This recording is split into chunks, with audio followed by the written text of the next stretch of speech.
I remember the last thing she whispered to me before they wheeled her into the ICU.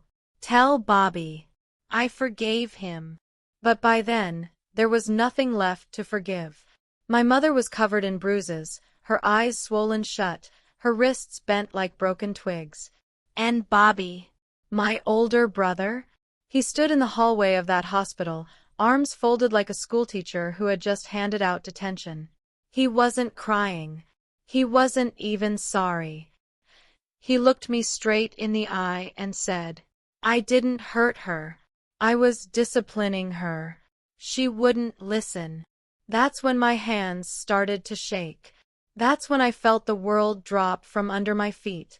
Because deep down, I knew. I knew something terrible had been happening behind closed doors for a long time, and I'd done nothing to stop it. And that was the moment I realized I might be too late.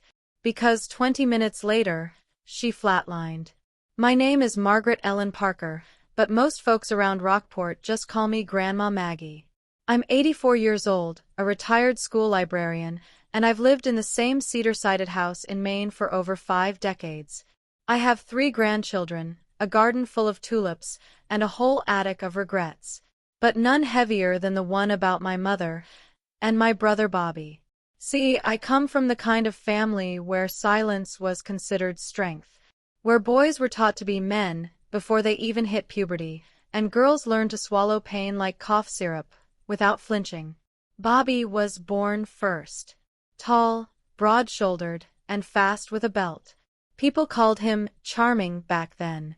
But charm, I've learned, is sometimes just cruelty wearing cologne. Mama was soft. Soft-spoken. Soft-hearted. The kind of woman who made sandwiches with a slice of love tucked between the bread. She used to hum lullabies while folding laundry and never raised her voice. Not even when Bobby broke her favorite teacup or punched a hole in the drywall because dinner was too cold. I was 16 the first time I noticed the bruises. She claimed she'd tripped on the back porch. But the shape of that purple mark? It looked an awful lot like a fist. After Daddy passed when I was 18, Bobby became the man of the house. That's what Mama called him. "He's just looking out for us," she'd say whenever I questioned his behavior. But he wasn't looking out for us. He was watching us, controlling us. He took Mama's checkbook, made her cook only what he liked, screamed if she turned the thermostat up past 67. And any time she did something he didn't agree with, like going to Sunday service without asking, there was punishment. "He's just stressed," Mama would whisper with a gentle smile that never reached her eyes. I got married at 24 and left home, moved across the state. I'd call Mama once a week, send her letters with pictures of the kids. She always said everything was fine. But I noticed her voice was changing. Quieter. More guarded. Then one day, her reply came back unopened. Returned to sender. Bobby had moved her out of the family home. Said she was getting too old to be alone. Moved her into a small trailer on his property out in the woods.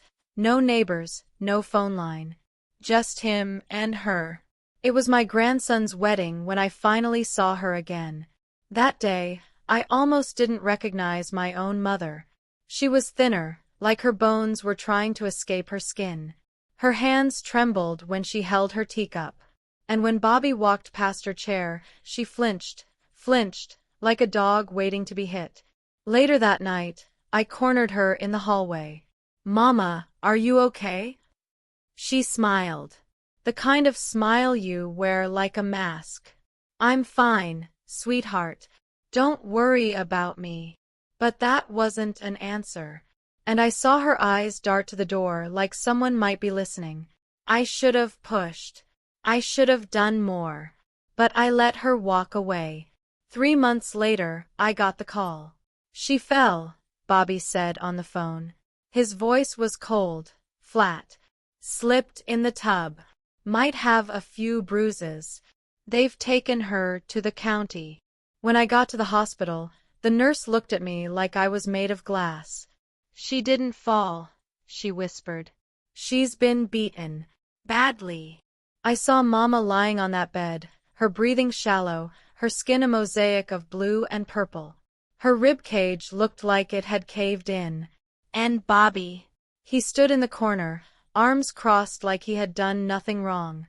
She wasn't listening, he said again.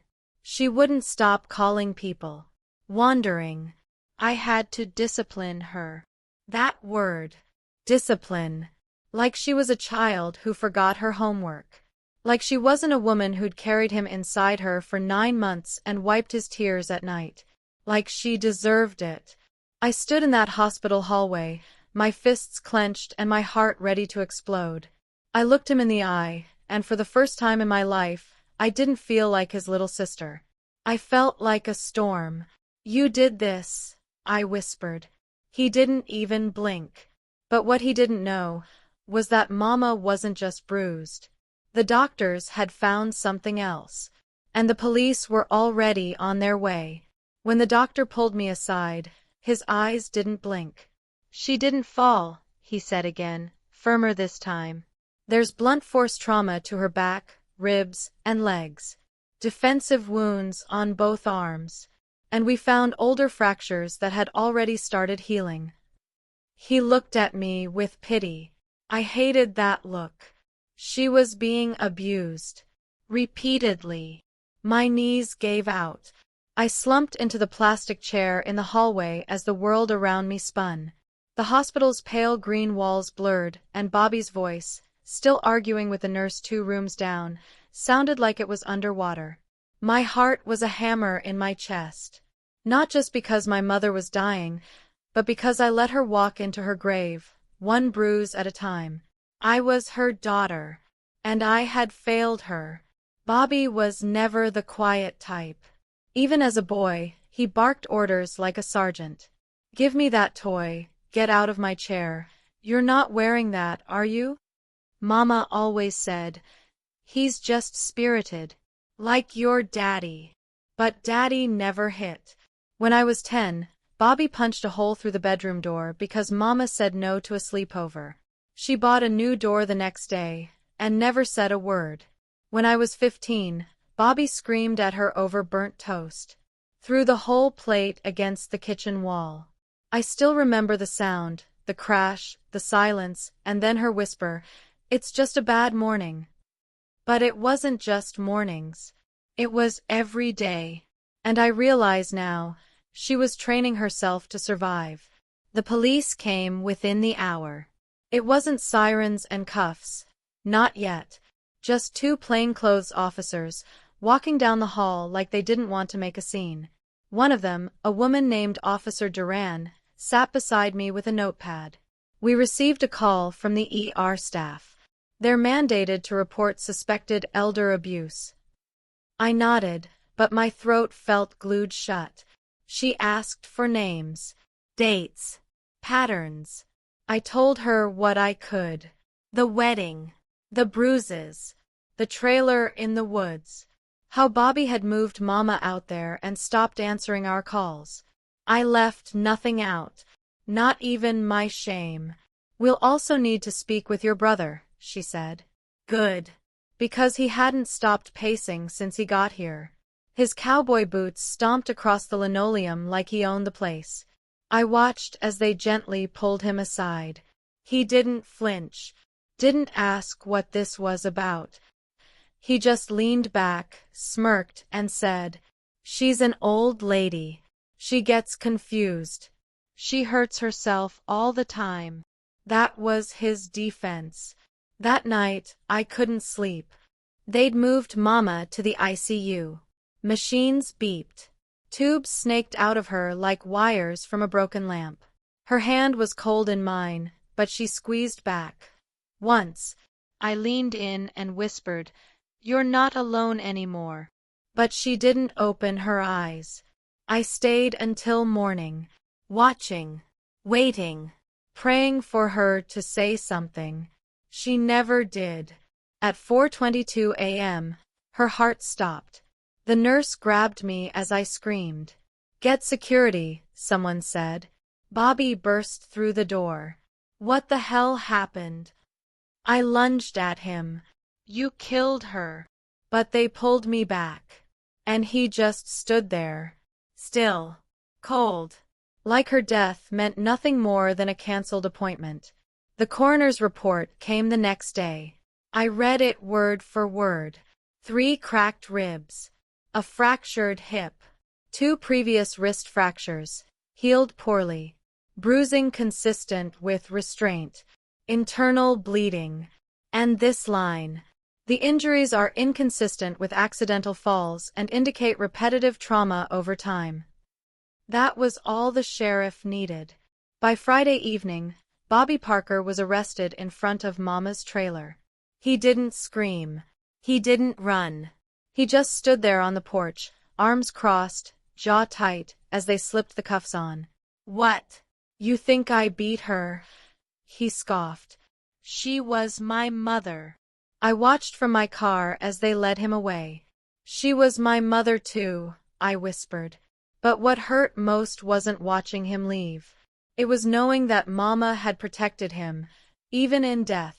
2 weeks later, I went to clean out Mama's things. The trailer smelled like old coffee and silence. Her Bible was still open on the nightstand, and tucked between its pages was a letter addressed to me. It was written in her shaky, familiar handwriting. My dearest Maggie, if you are reading this, it means I didn't get to say goodbye. Please forgive Bobby. He's angry because he was broken, not because he's evil. I raised him wrong. I let my fear guide me more than love. That's my burden to carry, not yours. Don't let hate live in your heart. You've always been the brave one. I love you, and I'm proud of you. Always. Mama. I cried. Not because of the forgiveness, but because she still blamed herself. As I boxed her things, I noticed something strange behind the bookshelf. A gap. A breeze. When I pushed it, the whole shelf creaked open like a hidden door. Inside, I found a narrow room, barely big enough to sit in. A mattress. A flashlight. A bottle of water. Scratched into the wooden wall were 3 words. He waits outside. And in that moment, I realized Mama hadn't just been abused. She had been hiding. I couldn't breathe. My eyes were glued to the message scratched into the wall. He waits outside. It wasn't written in ink. It was carved in jagged lines, desperate, uneven, like someone had done it with shaking hands and a kitchen knife. My mother had been hiding here. Hiding in a tiny crawl space behind a bookshelf, in her own home. I dropped the flashlight.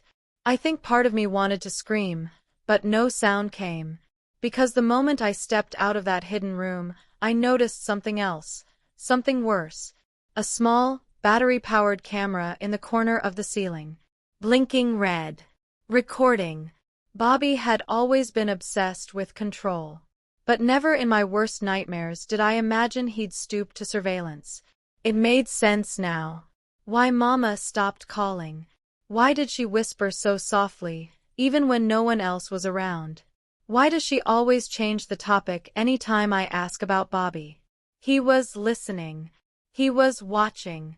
And if that camera was still blinking, that meant it wasn't just running before her death. It was running after. I didn't wait. I took pictures. I called Officer Duran. I showed her the crawl space, the carvings, the blinking camera. She brought backup this time. They sealed the trailer as evidence and sent the camera straight to forensics. And within days, they found hours of video footage. Mama brushes her hair in the mirror. Mama weeping quietly in the corner of her room. Mama crawled into the hidden space in the middle of the night, and whispering to herself. But worst of all, they found footage of Bobby standing over her while she slept. Silent, breathing heavily, holding something in his hand. Just watching, not saying a word. The courtroom smelled like bleach and old paper. I sat alone in the front row, dressed in black again. But this time, not for mourning. Bobby walked in, wearing an orange jumpsuit that looked too bright for the man I once called my brother. He wouldn't meet my eyes. Not even once. The prosecutor played the surveillance footage. They displayed the coroner's report. They read my mother's letter. But Bobby's lawyer called it misinterpretation. Claimed my mother had dementia. Said she injured herself in confusion. He even tried to claim the crawl space was a storage area, that she must have misunderstood it as a safe space. It made my skin crawl. But the jury wasn't stupid. They watched that video. They saw the bruises. They heard the words. He waits outside. I sat in my car after the first court session and stared at my own reflection in the window. My hair was silver now. My skin was thin. But the pain. It aged me more than time ever could. I should have done something sooner. I should have seen the signs. I was her daughter. I called myself that proudly. And yet, I had let her be swallowed by Bobby's darkness. I remember when we were kids and Mama used to say, "Kindness is strength, Maggie. Don't let anyone tell you otherwise." And I believed her. But sometimes, kindness isn't enough. Sometimes you have to fight. On the third day of the trial, something unexpected happened. A woman stood up from the back row. "Your Honor, may I speak?" She was tall, maybe mid-40s, with brown curls and tired eyes. She wore a denim jacket and clutched her purse like it held her whole life. "My name is Susan Clark. I used to clean for the Parker family before Bobby fired me." I didn't recognize her at first, but when she walked past me, she gave a soft nod. Then she looked straight at the jury. I saw him push her. Hard. Right onto the floor one day while I was mopping. I wasn't supposed to see it. He paid me to keep quiet. The courtroom gasped. The prosecutor's eyes lit up. She continued, voice cracking. "He told me if I said anything, I'd never get work in this town again. But I can't sleep at night knowing what I saw. Mrs. Parker didn't fall. He hurt her." Bobby shot up from his seat. "She was mine to take care of," he yelled. "I did take care of her. She just wouldn't listen." The bailiffs rushed over. He kept screaming, "You all think you know everything." She needed rules, X-rays, a flash drive, and a second letter, one with the words, "If something happens to me, give this to the judge." I sat cross-legged on the floor of that dusty pantry, holding the cold metal box like it was a newborn. My fingers trembled as I opened the second letter, unfolding it slowly, carefully, like it might disintegrate from age or sorrow. The handwriting was still shaky, but deliberate. Each word felt heavy. "Maggie, if you're reading this, it means I didn't make it out in time. Inside this box are all the things I was too scared to say out loud. X-rays, pictures, a flash drive a friend helped me with. Use them. I tried to protect Bobby because I thought love could change people. I was wrong. I won't ask you to forgive him, but I'm asking you not to let him bury me in silence. Mama." I clutched that letter to my chest and cried, because this wasn't just evidence. It was her voice, finally free. I drove straight to the local library, my old workplace. I still had friends there, and they let me use one of the back computers in the genealogy room. I plugged the flash drive in, and there it was. Folder 1, medical scans. Folder 2, audio files. Folder 3, home camera footage. Folder 4, statement. The first folder had high-res images of her X-rays with timestamps going back 3 years. It showed damage, lots of it, bruised bones, hairline fractures. One even showed a bent wrist that never properly healed. The second folder had something that broke me completely, voice recordings. Mama had used an old phone to record herself. Day 14. He slammed my hand in the door today. I told him I'd burned it on the kettle. Day 31. I tried calling Maggie again. He unplugged the phone. Day 47. I heard him outside my door last night for 2 hours. Just breathing. Each recording felt like a stab to the chest. But the third folder was the worst. It had video clips. Small ones. Black and white, grainy footage from a hidden camera, probably the one we'd found in her trailer. In one video, Bobby yanks her by the arm. In another, he dumps a full dinner plate on her lap and shouts, "You want to act like a child? Then eat like one." I watched 5 of them. That was all I could handle. Low moment. The DA had doubts.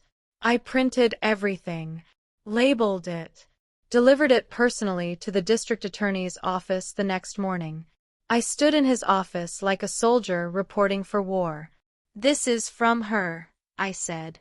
He flipped through the files with growing intensity, his expression going from curious to deeply disturbed. But when he got to the recordings, he paused. "This is solid, but the defense will argue she was unstable," he said. I felt like the floor tilted beneath me. "She was being tortured, not delusional," I snapped. "I agree," he said calmly. "But the law needs more than sympathy. It needs airtight proof. If these files are verified by an expert, we have enough for aggravated murder." Aggravated murder. The words echoed like a gunshot. High moment. The verdict begins to shift. A week later, forensics confirmed everything. The X-rays matched her hospital records. The voice was undeniably hers. The camera footage time-stamped perfectly with Bobby's phone location. Even the scratches in the crawlspace were tested. Mama's fingerprints were all over the wall. Suddenly, the whole case changed.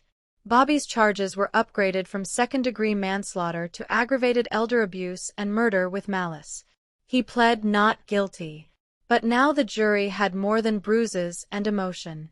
They had proof. Reflective moment. I finally spoke up. On the 5th day of trial, I was called to the stand. I hadn't been in that witness box since I was 22 and gave a speech for a local charity event. Now I was nearly 85, with nothing left to lose and everything to say. I told them about her kindness, how she sang while baking, how she forgave even when she shouldn't have, how she whispered, "It's okay," with swollen lips and a broken heart. I looked straight at Bobby when I said this. "She loved you more than she loved herself, and you used that love as a weapon. She didn't die from a fall. She died from the weight of carrying you." His jaw tightened, but he said nothing. The courtroom was silent. Even the judge didn't blink. Low moment. A hidden ally turns. That evening, after court adjourned, I was walking to my car when a man approached me. Mid-60s. Gray beard. Faded ball cap. Nervous hands. "Mrs. Parker?" "Yes. I'm Jim. I work at the hardware store where Bobby used to buy stuff." I raised an eyebrow. He shifted his weight. "About 6 months ago, he came in and bought 6 heavy-duty locks. Said he was fixing security issues at his mom's place." He paused. "But he also asked for soundproofing foam. Lots of it." "Soundproofing?" I asked. He nodded. Said the old lady was always crying too loud at night. Thought it was a joke. I didn't realize. He handed me a receipt.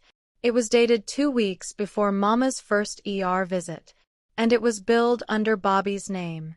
The next morning in court, the judge allowed Jim to testify. The defense tried to object, but the receipt was allowed in. Then the prosecutor introduced something new. "Your Honor," he said, holding up a worn, cloth-bound book, "we recovered this from Mrs. Parker's trailer. It's her journal." He opened to the last page. Mama's final entry read, "If this is the last thing I ever write, let it be known, I was never clumsy. I was never confused. I was never crazy. I was afraid. And if I vanish, it wasn't an accident. It was Bobby.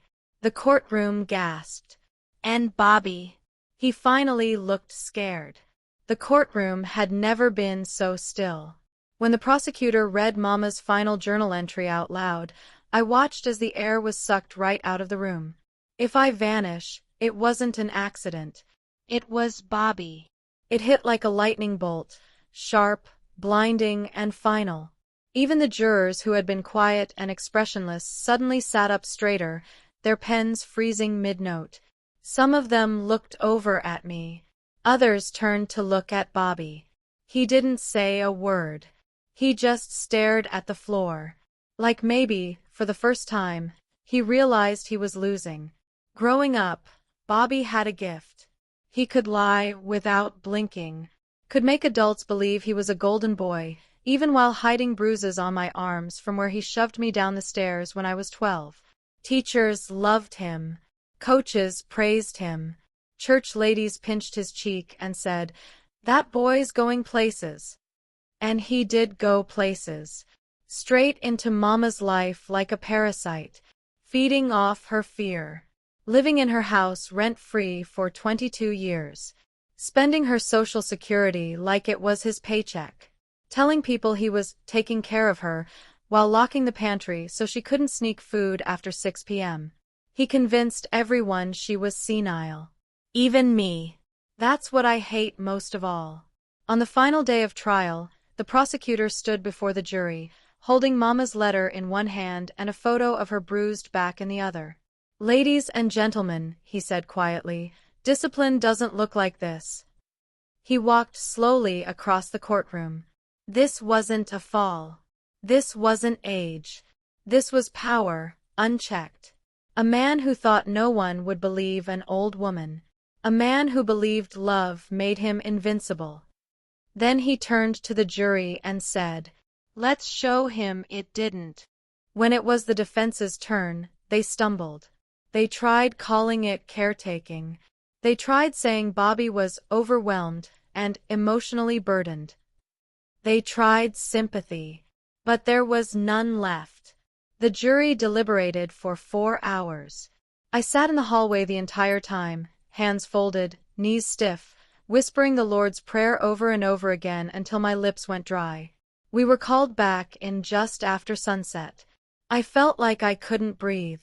The judge took his seat. The jury filed in. The 4 women stood. "We the jury find the defendant, Robert Anthony Parker, guilty of aggravated elder abuse, of second-degree murder, of intentional infliction of emotional distress." Bobby didn't flinch. He didn't cry. He didn't beg. He laughed. Actually, I laughed. A bitter, arrogant chuckle like the world was beneath him.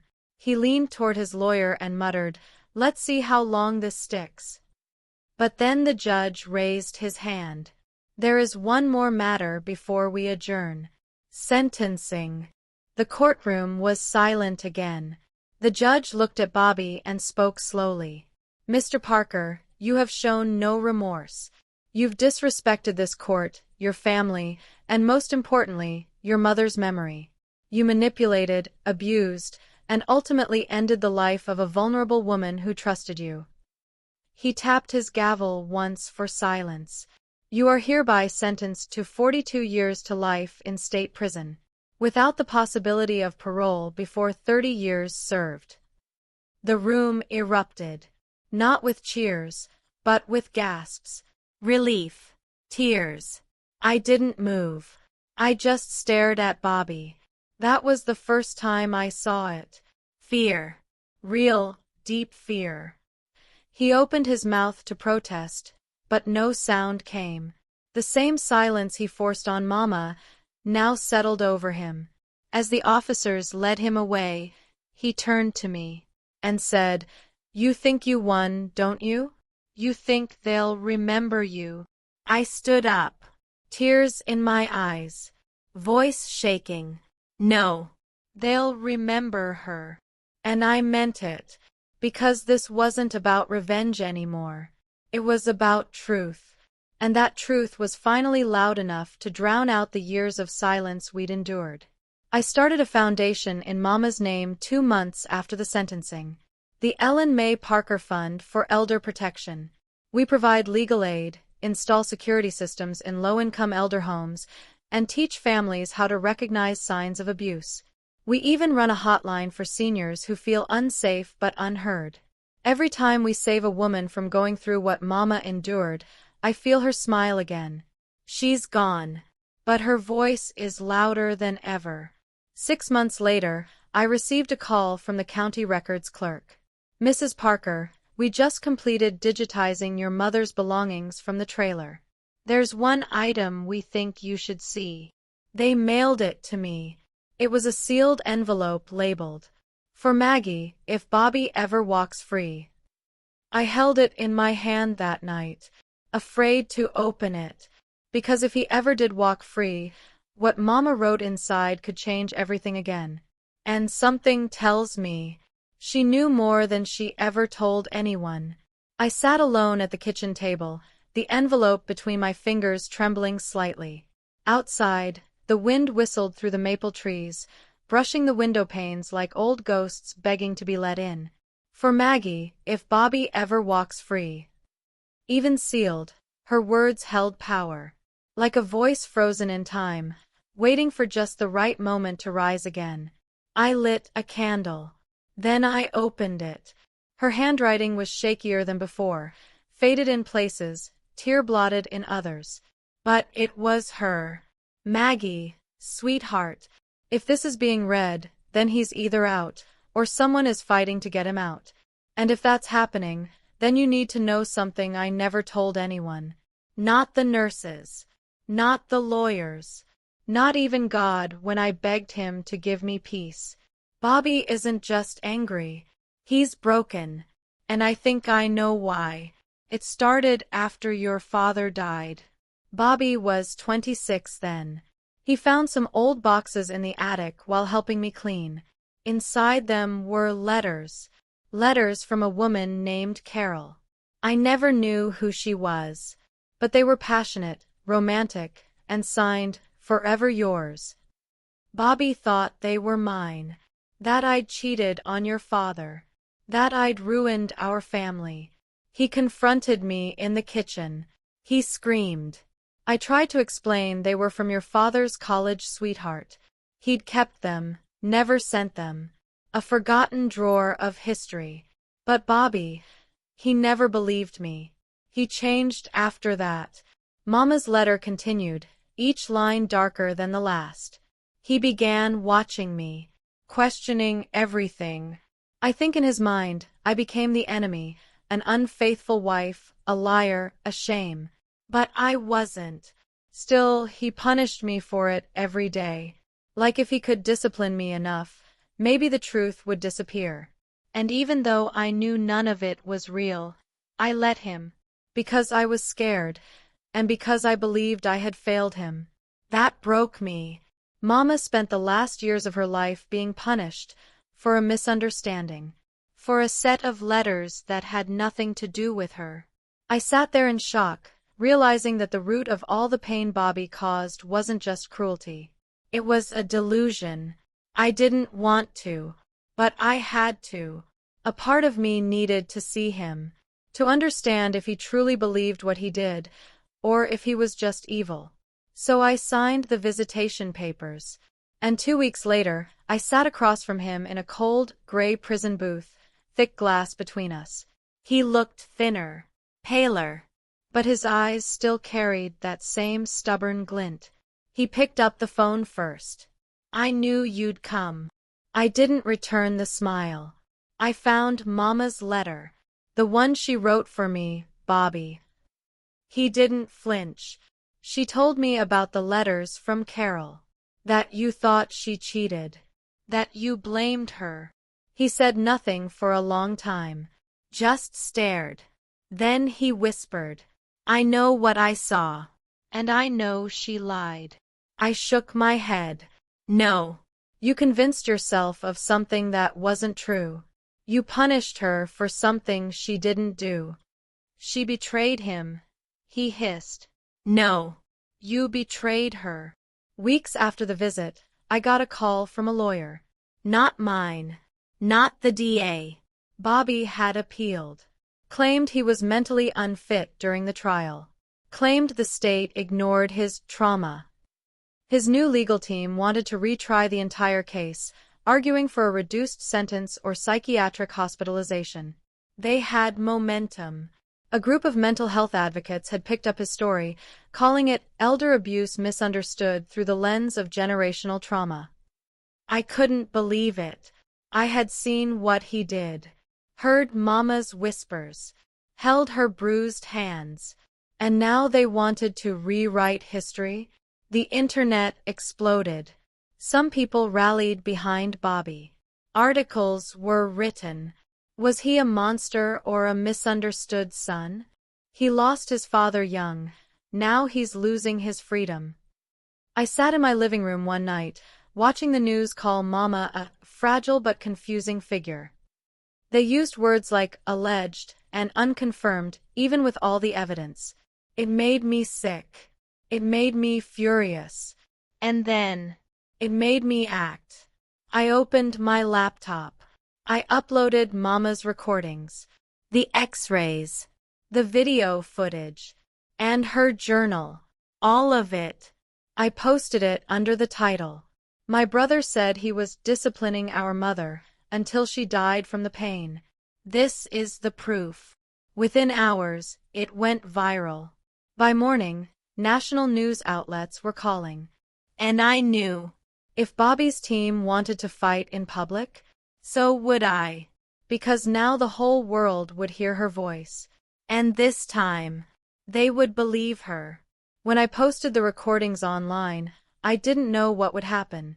I was just one old woman, trembling fingers over a keyboard, uploading grainy files and whispering audio from a woman most of the world had never met. But my gut told me that even though Mama had lived in silence, she deserved to be remembered in volume. I titled the post with the exact truth. My brother said he was disciplining our mother until she died from the pain.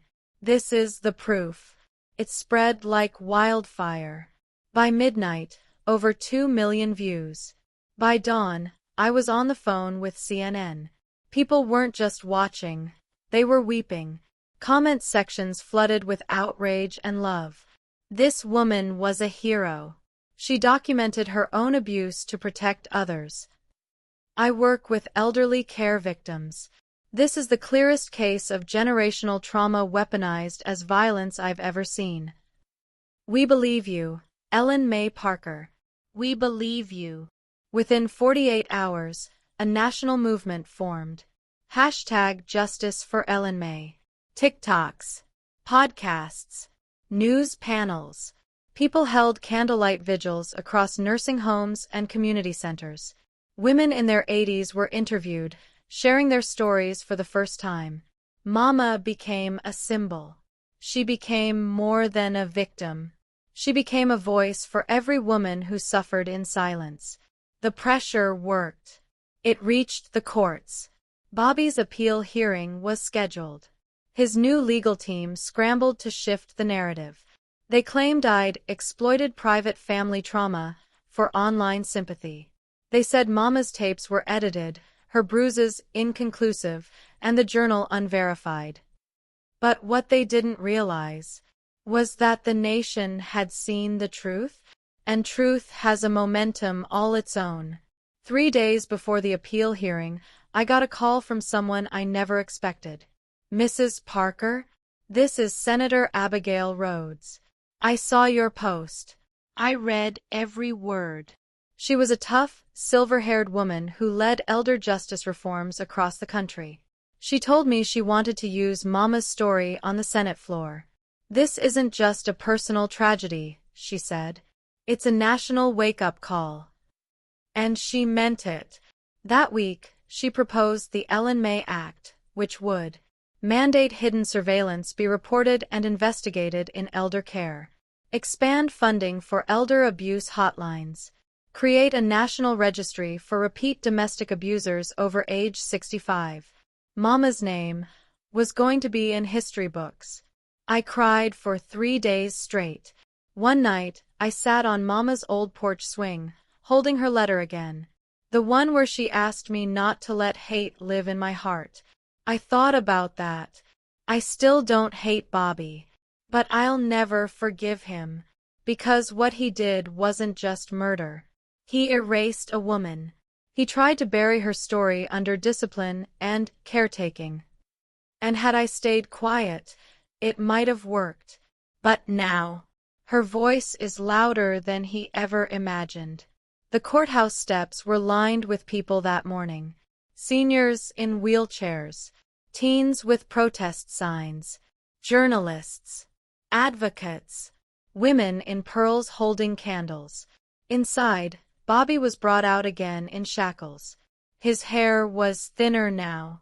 His swagger was gone. He looked small. The judge entered. "Mr. Parker," she said firmly, "you requested an appeal on the basis of emotional instability and trial misconduct. However, due to overwhelming newly presented evidence, the court has reviewed your request and—" She paused. Bobby leaned forward. "Your appeal is denied. Your sentence stands. You will serve your full 42 years. I watched him slump in his seat, and I said nothing, because for once, silence felt right. As I left the courtroom, a young girl approached me. She couldn't have been more than 19. "Mrs. Parker," she said, tears in her eyes, "my grandma was abused by my uncle. But we were too scared to say anything. When I saw your video, I told my mom. We got her out. She hugged me. Your mama saved mine. That was the moment I knew. All the years I spent feeling powerless had led me here." That night, I returned home to a letter waiting in my mailbox. No return address. Just a smudged stamp from the state penitentiary. It was from Bobby. Inside was a single page. "I see her in my dreams now. Every night. She just stands there at the end of my bunk. Doesn't speak. Just watches. I don't know what's real anymore. But if you ever find that music box she kept by her bed, the one I threw out, keep it. Maybe she'll speak to you instead. Don't write back." I folded the letter and placed it under Mama's photo. And then I walked to the old trailer, flashlight in hand, to search for that music box. The trailer creaked as I stepped inside. The same floorboards Mama used to sweep every morning under the hum of gospel music now groaned beneath my feet like they remembered every secret ever kept here. I held the flashlight steady, its beam slicing through the stale air. Dust floated like memory in the light. Bobby's letter had haunted me for days. "If you ever find that music box, maybe she'll speak to you instead." I didn't want to believe it meant anything, but something in me knew. Mama had hidden things in plain sight before. And if she was still trying to speak, I'd listen. I had to. I checked every room. The drawers. The closets. Behind the toilet tank. But nothing. Finally, I returned to the bedroom, the same place I held her cold hand one last time, and dropped to my knees beside the nightstand. I pried it open and ran my fingers along the lining. Then I heard it. A soft click. I pushed on the back panel, and there it was. A faded white music box with pink roses chipped at the corners. I remembered it from my childhood. Mama used to wind it every night before bed. It played, "You Are My Sunshine." But this time as I wound it, the music didn't play. Instead, a false bottom popped open. Inside was a mini cassette recorder, and a single tape labeled, "If He Ever Says I Lied." I took it home and dug out my old Walkman. It barely worked, but the tape slid in with a satisfying click. I pressed play, and then I heard her voice. Not frightened, not whispering, clear, firm, strong. "My name is Ellen May Parker. If you're listening to this, Bobby is probably trying to convince someone I made this all up. Let me be clear. I never cheated on my husband. The letters Bobby found belonged to his father, not me. I have lived in fear not because of guilt, but because of Bobby's rage and control. I have been struck, pushed, starved, and watched. I have hidden in crawl spaces and whispered into walls. And now I am speaking to you. I was not confused. I was not clumsy. I was never crazy. I was terrified. The tape stopped. And I wept. Weeks later, Senator Abigail Rhodes introduced the Ellen May Act before Congress. And it passed. Mama's name was now tied to the largest elder abuse prevention legislation in over 50 years. The foundation in her honor grew tenfold. Survivors shared their stories. Families recognized warning signs. Women who had lived through decades of abuse began to speak, some for the first time in their lives. Every time someone called the hotline and said, "I think I need help," I imagined Mama smiling. Her voice didn't just echo. It changed lives. I visited her on a cool Sunday morning. Fresh flowers. Her favorite, white tulips. I knelt beside the stone and placed the music box down gently. "I found it, Mama," I whispered. "You were right. And now the world knows."